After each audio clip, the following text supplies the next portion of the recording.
Galt accompanied him to the door, then came back, sat down at the table, and in a leisurely manner reached for another cup of coffee. She shot to her feet as if flung by a jet of pressure breaking a safety valve. "Do you think that I'll ever accept his money?"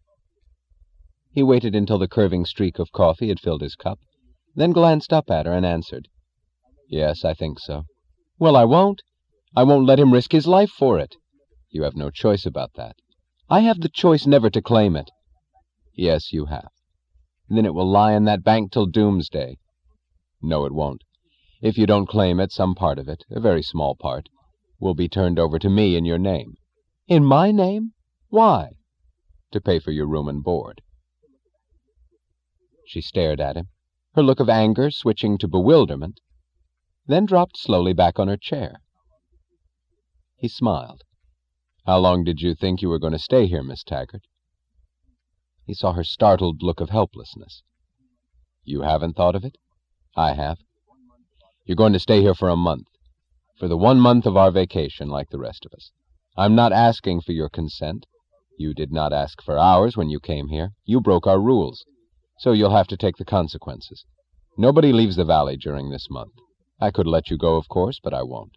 There's no rule demanding that I hold you, but by forcing your way here, you've given me the right to any choice I make, and I'm going to hold you simply because I want you here. If at the end of a month you decide that you wish to go back, you will be free to do so. Not until then." She sat straight, the planes of her face relaxed, the shape of her mouth softened by the faint, purposeful suggestion of a smile. It was the dangerous smile of an adversary, but her eyes were coldly brilliant and veiled at once, like the eyes of an adversary who fully intends to fight, but hopes to lose. "Very well," she said. "I shall charge you for your room and board. It is against our rules to provide the unearned sustenance of another human being. Some of us have wives and children, but there's a mutual trade involved in that, and a mutual payment." He glanced at her. "Of a kind I am not entitled to collect. So I shall charge you 50 cents a day, and you will pay me when you accept the amount that lies in your name at the Mulligan Bank. If you don't accept the account, Mulligan will charge your debt against it, and he will give me the money when I ask for it." "I shall comply with your terms," she answered. Her voice had the shrewd, confident, deliberating slowness of a trader. "But I shall not permit the use of that money for my debts." "How else do you propose to comply?" "I propose to earn my room and board." "By what means?" "By working." "In what capacity?" "In the capacity of your cook and housemaid." For the first time, she saw him take the shock of the unexpected, in a manner and with a violence she had not foreseen. It was only an explosion of laughter on his part, but he laughed as if he were hit beyond his defenses, much beyond the immediate meaning of her words. She felt that she had struck his past, tearing loose some memory and meaning of his own which she could not know. He laughed as if he were seeing some distant image, as if he were laughing in its face, as if this were his victory, and hers. "If you will hire me," she said, her face severely polite, her tone harshly clear, impersonal, and businesslike, "I shall cook your meals, clean your house, do your laundry, and perform such other duties as are required of a servant, in exchange for my room, board, and such money as I will need for some items of clothing. I may be slightly handicapped by my injuries for the next few days, but that will not last, and I will be able to do the job fully." "Is that what you want to do?" he asked. "That is what I want to do," she answered, and stopped before she uttered the rest of the answer in her mind. "More than anything else in the world." He was still smiling. It was a smile of amusement, but it was as if amusement could be transmuted into some shining glory. "All right, Miss Taggart," he said. "I'll hire you." She inclined her head in a dryly formal acknowledgment. "Thank you." "I will pay you $10 a month, in addition to your room and board." "Very well." "I shall be the first man in this valley to hire a servant." He got up, reached into his pocket, and threw a $5 gold piece down on the table. "As advance on your wages," he said. She was startled to discover, as her hand reached for the gold piece, that she felt the eager, desperate, tremulous hope of a young girl on her first job, the hope that she would be able to deserve it. "Yes, sir," she said, her eyes lowered.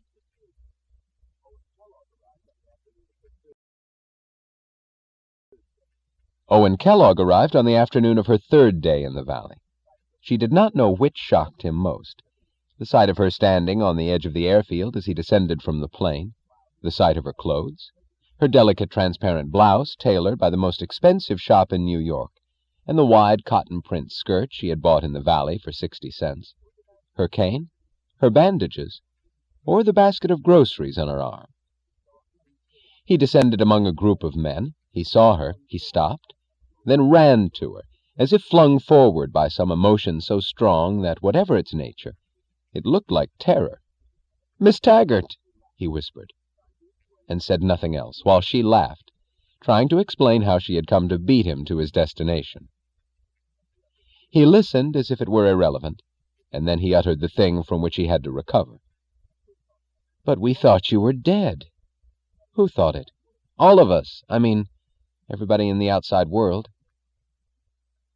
Then she suddenly stopped smiling, while his voice began to recapture his story and his first sound of joy. "Miss Taggart, don't you remember? You told me to phone Winston, Colorado, and to tell them that you'd be there by noon of the next day. That was to be the day before yesterday, May 31st. But you did not reach Winston, and by late afternoon the news was on all the radios that you were lost in a plane crash somewhere in the Rocky Mountains."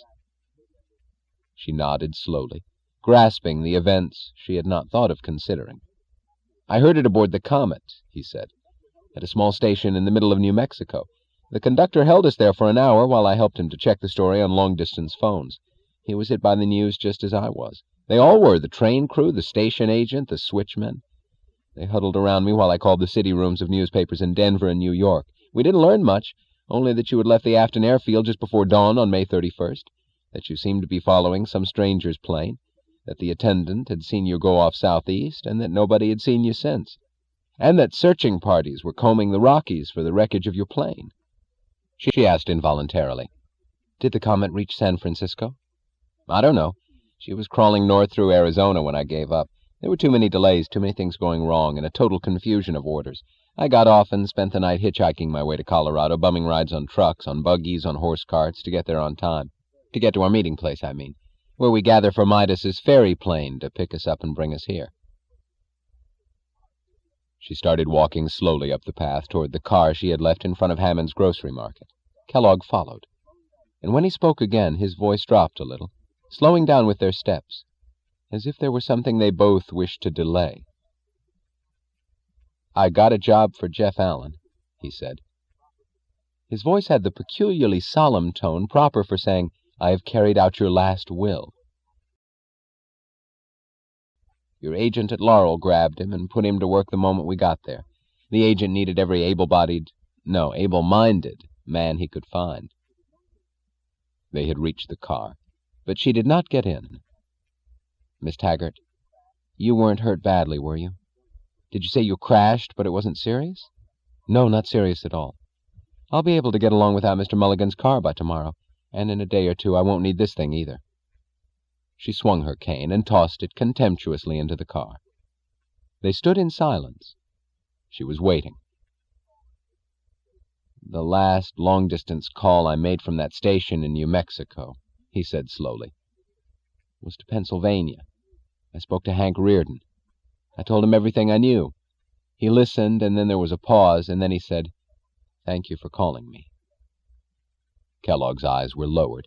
He added, "I never want to hear that kind of pause again as long as I live." He raised his eyes to hers. There was no reproach in his glance, only the knowledge of that which he had not suspected when he heard her request, but had guessed since. "Thank you," she said, and threw the door of the car open. "Can I give you a lift? I have to get back and get dinner ready before my employer comes home." It was in the first moment of returning to Galt's house, of standing alone in the silent, sun-filled room, that she faced the full meaning of what she felt. She looked at the window, at the mountains barring the sky in the east. She thought of Hank Reardon as he sat at his desk, now 2,000 miles away. His face tightened into a retaining wall against agony, as it had been tightened under all his blows of all his years. and she felt a desperate wish to fight his battle, to fight for him, for his past, for that tension of his face and the courage that fed it, as she wanted to fight for the comet that crawled by a last effort across a desert on a crumbling track.